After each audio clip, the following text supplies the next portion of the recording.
कुछ कहानियां सिर्फ कहानियां नहीं होती, वो वक्त के सीने में छिपी ऐसी हकीकतें होती हैं जिन्हें सुनने या बयान करने का मतलब होता है उनके दरवाजे दोबारा खोल देना।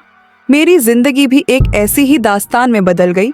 वो वक्त जब मैं अपने दादा के इंतकाल के बाद उनके पुराने गांव कालापथर गया, जो पहाड़ों के दामन में छिपा एक भूला बुसरा मकाम था, जहां न मोबाइल सिग्नल आते थे, न वक्त की रफ्तार, सिर्फ खामोशी, वीरानी और सदियों पुराना सुकूत।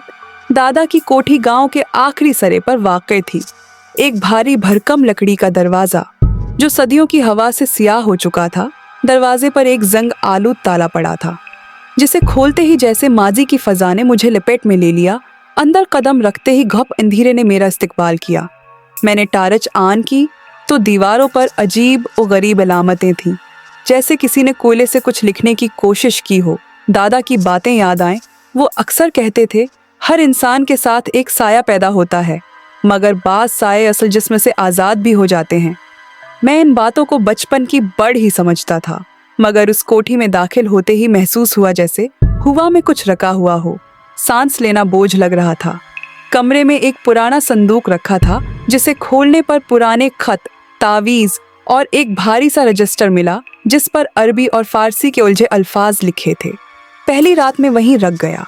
जैसे ही रात का पहला पहर आया, कमरे की लाइट बगैर किसी वजह के हल्की होनी शुरू हो गई और फिर मुकम्मल बुझ गई।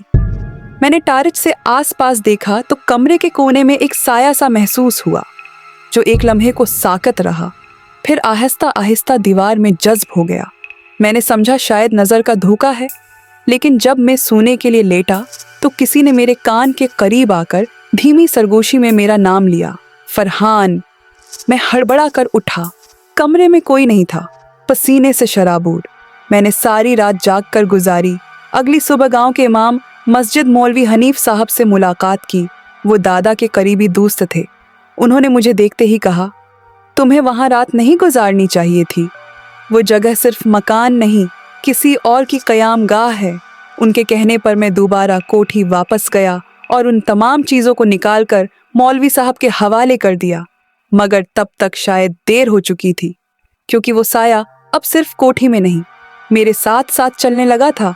जहाँ जाता औकब में एक हैवला सा महसूस होता। आईने में देखता तो अपनी पश्त पर एक दूसरा अक्स, मगर पलटने पर कुछ न मिलता। मेरी नींदें उड़ चुकी थीं। दिन में भी दिल बेचैन और रात को खौफ की शिद्दत से सांस रखता। एक रात मेरे कमरे का पंखा खुद ब खुद बंद हो गया। फिर दरवाज़ा चरचराते हुए खला और कोई चीज़ मेरे बिस्तर के करीब से गुजर कर अलमारी में जा घिसी। मैंने हिम्मत करके कुरान पाक की तलावत शुरू की तो चीख की आवाज़ आई, जैसे किसी को आग लग गई हो। अगले दिन मौलवी साहब ने बताया कि वे कोठी किसी वक्त जनात के एक कबीले की पनाहगाह थी और दादा ने उनसे एक मुआहदा किया था। मुआहदा ये था कि जब तक उनकी नस्ल में से कोई इस घर में दाखिल ना हो, वो साये बाहर नहीं आएंगे।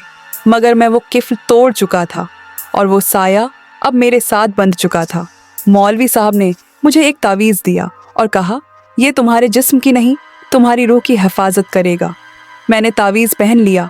कुछ दिनों तक सब मामूल पर रहा, मगर फिर एक रात वही सरगोशी, वही साया, वही नज़र से छिपी हरकतें वापस आ गईं और इस बार वो मुझसे मुखातब भी हुआ। मैं तुम्हारी परछाई हूँ, तुम जहाँ जाओगे मैं तुम्हारे पीछे हूँगा। तुम्हें मेरी रहाई का किफ़ारा अदा करना होगा। मैं नीम बेहोशी में मौलवी साहब के पास गया। उन्होंने एक पुराना नुस्खा निकाला और कहा, तुम्हें उस कोठी की छत पर आधी रात को अकेले जाकर ये आयत पढ़नी होंगी, मगर खबरदार, अगर दिल में ज़रा सा भी खौफ हुआ तो वो साया तुम्हारी जगह ले लेगा।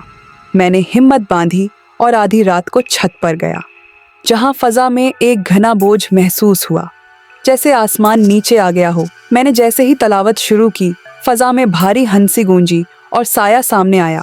वो इंसानी कद से लंबा, मगर चेहरा एक धुंधला सा, आंखें अंगारों जैसी।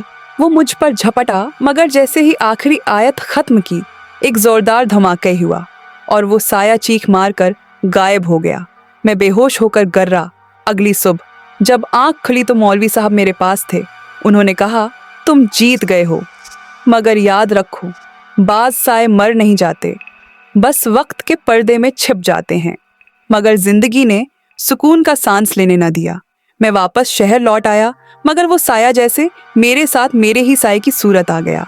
आईने धुंधले हो जाते, पंखे चलते चलते रुक जाते, कमरे की दीवारों पर नमी से अभरती हुई शक्लें जैसे कुछ कहना चाहती हूँ। और जब मैं रात को लेटता तो एक भारी सांस मेरे कान के करीब महसूस होती। कई बार ऐसा लगा जैसे कोई मेरे कंधे पर हाथ रखे मुझे झंझोड़ रहा हो, लेकिन पलटने पर कमरा खाली होता। फिर एक रात ख्वाब में दादा नजर आए। उनका चेहरा संजीदा और जर्द था। उन्होंने बस इतना कहा, उसको पूरा किफारा चाहिए, सिर्फ तलावत से नहीं जाएगा, तुम्हें देना होगा वो जो तुम्हारे अंदर है। मैं घबरा कर उठा तो पता चला कि मेरे कमरे की दीवार पर किसी ने खून से कुछ लिखा है। अल्फाज धुंधले थे, मगर इतना समझ आया, तो वादा तोड़ चुका है। अब हर रात ख्वाब और हकीकत के दरमियान लकीर मटने लगी। मैं मौलवी साहब के पास वापस गया, मगर उनकी तबीयत सख्त खराब थी। उन्होंने बस एक बात कही, उस साये की जड़ तुम्हारे खून में है, तुम ही किफारा हो। इस दिन के बाद मैंने शहर छोड़ दिया और वापस कालापत्थर जा पहुंचा। कोठी खाली मगर जिंदा थी। दर वो दीवार सांस लेते महसूस होते। मैंने पूरे घर को साफ किया, फिर तहखाने में गया जहां दादा का बनाया गया दायरा मौजूद था। काले रंग से बनी हुई एक शक्ल जिसके बीचों बीच एक पुराना तांबे का पियाला था। मैंने वो तवीज़ इस पियाले में रख दिया और मौलवी साहब की दी हुई आखिरी दुआओं का व्रत शुरू किया। मगर इस बार साया खुद मुझ में दाखिल होने की कोशिश करने लगा। मेरी आंखें अंधेरी होने लगें, जिस्म बेजान सा होने लगा, मगर मैंने हिम्मत न छोड़ी, तलावत जारी रखी। और जब आखिरकार मेरी आवाज़ कांपने लगी, साया एक चीख के साथ बाहर निकला और सारी कोठी लर्ज उठी। छत से पुरानी लकड़ियां गिरे, दीवारों से चाक गरा और ज़मीन में एक दरार नमूदार हुई, जैसे कुछ ज़मीन में वापस चला गया हो। मैं कई दिन बेहोश रहा। जब आंख खुली तो गांव की एक पुरानी औरत मेरे सुरहाने बैठी थी। इसने बस इतना कहा, वो चला गया, लेकिन तुम अब मुकम्मल इंसान नहीं रहे। तुमने कुछ देकर कुछ बचाया है। तुम्हारे अंदर अब वो खला है जो सिर्फ साया ही भर सकता है। मैंने समझने की कोशिश की, मगर बेकार। मेरी आंखों के नीचे सियाह हल्के आ गए, चेहरा जर्द हो गया। मेरी आवाज़ में किसी और की सरगोशी शामिल हो गई। अब जब मैं बोलता हूँ तो यूं लगता है जैसे दो लोग एक साथ बोल रहे हूँ। कुछ उर्से बाद में शहर वापस आ गया, मगर सब कुछ पहले जैसा न था। आईने मेरा अक्स थोड़ा पीछे दिखाते हैं। साया मेरे साथ ज़मीन पर नहीं, बल्कि छत या दीवार पर होता है। और कभी कभी रात के सन्नाटे में मैं खुद से सरगोशी करता हूँ, या शायद वो मुझसे करता है। मैं अब अकेला नहीं हूँ, और जो कोई भी इस कहानी को सुनता है वो भी अकेला नहीं रहता, क्योंकि बाज़ साए सिर्फ सुनने वालों के साथ जुड़ जाते हैं। और शायद यही तुम्हारे साथ भी हो रहा है।